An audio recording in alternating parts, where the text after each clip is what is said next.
అమెరికాని కాల్చేస్తున్నారు. 3 లక్షల కోట్ల విలువైన గృహాలు, యాక్టర్స్, డైరెక్టర్స్, ప్రొడ్యూసర్స్ వాళ్ళు ఏం చేశారు? తగలబెట్టేస్తున్నారు. ఎవరు తగలబెడుతున్నారో నాకు తెలుసు, ఎందుకు తగలబెడుతున్నారో నాకు తెలుసు, ఎందుకు వారు ఆపటం లేదో తెలుసు. అమెరికా నా మాట విననందున, దేవుని ఉగ్రత వచ్చినందున, వద్దన్న యుద్ధాలు చేస్తున్నందున ప్రజలు సర్వనాశనం అయిపోతున్నారు. 2 వైపులా కోట్ల మంది చనిపోతున్నారు. శాంతి కొలువైపోయింది. శాంతి కావాలా? ప్రార్థన చేయండి. దేవుడే దిగొచ్చి ఈ యుద్ధాలు, ఈ బర్నింగ్లు ఆపినట్లు. ఈ వీడియో ముఖ్యంగా మనకి శత్రువు చైనా, అమెరికా కాదు.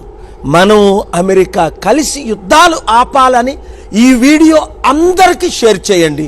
Thank you very much.